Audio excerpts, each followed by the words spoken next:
প্রিয় শিক্ষার্থীবৃন্দ, আমরা স্ক্রিনে একটা প্যাজেজ দেখতে পাচ্ছি।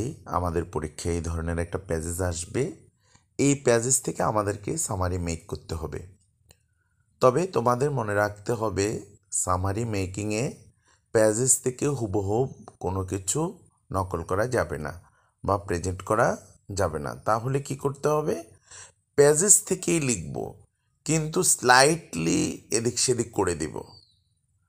তোমরা আশা করি বুঝতে পেরেছ। তো এবার দেখো, আমাদেরকে সামারি মেক করতে হলে কয়েকটা পয়েন্ট জানা থাকতে হবে। সাধারণত সামারি মেকিংয়ের ক্ষেত্রে কোন পয়েন্টগুলো ব্যবহার করে আমরা সামারি মেক করব? ফার্স্ট অফ অল, আমাদেরকে এই কথাটা মনে রাখতে হবে, যে কোনো সামারি, স্পেশালি 9, 10 স্ট্যান্ডার্ড যে কোনো সামারি জীবনী নিয়ে আসে, অর্থাৎ কোনো ব্যক্তিকে নিয়ে প্যাজেজটা আসে। তাহলে ওই প্যাজেজটা সলভ করার জন্য, ওই প্যাজেজ থেকে সামারি মেক করার জন্য প্রথমে আমাদেরকে মনে রাখতে হবে ওই ব্যক্তির বার্থ, অর্থাৎ জন্মসালটা আমাদেরকে প্রেজেন্ট করতে হবে, বার্থ প্লেস প্রেজেন্ট করতে হবে, এডুকেশান প্রেজেন্ট করতে হবে, জব তুলে ধরতে হবে, জব করতে গিয়ে কোনো কন্ট্রিবিউশন আছে কিনা সেটা তুলে ধরতে হবে।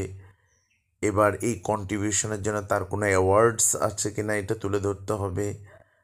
যদি ওই ব্যক্তি মারা যান, তাহলে মৃত্যুটা আমাদেরকে এখানে দেখাতে হবে। এখন জানার বিষয় হলো, যে বিষয়গুলো বলেছি এগুলো সাধারণত প্যাজেজে থাকে। তো আমরা লেখার সময় একটু খেয়াল রাখবো, আমরা হুবহুব কোনো কিছু কপি করব না, আমরা কিছুটা নিজের ভাষায় লেখার চেষ্টা করব। তো তোমরা স্ক্রিনে যে প্যাজেজটি দেখতে পাচ্ছ, এটা হুমায়ুন আহমেদকে নিয়ে রচিত। তাহলে আমরা প্রথমে হুমায়ুন আহমেদের জন্মটা এবং তার জন্ম স্থানটা আমরা তুলে ধরব। হ্যাঁ, এরপর তার শিক্ষার ক্ষেত্রে আমাদেরকে মনে রাখতে হবে, এখানে কয়েকটা ডিগ্রি দেওয়া থাকতে পারে।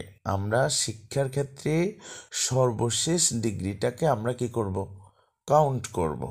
কেননা দেখা গেল একটা লোক মাস্টার পাস করেছে, সে তো আর এসএসসি, ইন্টার, অনার্স না পাস করে মাস্টার ডিগ্রি পাস করবে না। তো সামারি মিন্স অল্প কথায় উত্তর, সামারিতে সব কিছু দেখানো যাবে না। এরপরে তার জব। হ্যাঁ, তো বেসিকলি আমরা এখানে দেখতে পাচ্ছি তিনি একজন শিক্ষক ছিলেন। এর পাশাপাশি তিনি লেখার কাজও বাংলা সাহিত্য তার একটা ছিল, কন্ট্রিবিউশন ছিল। এরপর এই যে কন্ট্রিবিউশন, এটার জন্য তিনি 21শে পদক পেয়েছিলেন। হ্যাঁ, তারপর আরও যে পুরস্কারগুলো পেয়েছিলেন, প্রত্যেকটা লেখার কোনো প্রয়োজন নেই। হ্যাঁ, আমরা লিখতে পারি এখানে হি গট মেনি অ্যাওয়ার্ডস, এভাবে আমরা এটাকে প্রেজেন্ট করতে পারি। সর্বশেষ আমরা সামারি মেকিংয়ে একটা কাজ করতে পারি, সেটা হলো ওই ব্যক্তি মৃত্যুবরণ করেছে কিনা। যদি মৃত্যুবরণ করে থাকে তাহলে আমরা সেই কথাটা আমরা ইনক্লুড করব, তবে হুবহু ইনক্লুড করা যাবে না, একটু পরিবর্তন করে করতে হবে। তো সেক্ষেত্রে তোমাদেরকে একটা বিষয় আমি জানিয়ে দিতে চাই, সেটা হলো মৃত্যু ডাইড এবং পাস অ্যাওয়ে দিয়ে আমরা সাধারণত এক্সপ্রেস করে থাকি। তোমার প্রশ্নে যদি ডাইড থাকে তাহলে সেখানে তুমি পাস্ট অ্যাওয়ে লিখবা, আর পাস্ট অ্যাওয়ে থাকলে ডাইড লিখবা। এভাবে আমাদেরকে সামারি মেক করতে হবে। আশা করি তোমরা সামারি মেকিংয়ের বিষয়টা বুঝতে পেরেছ।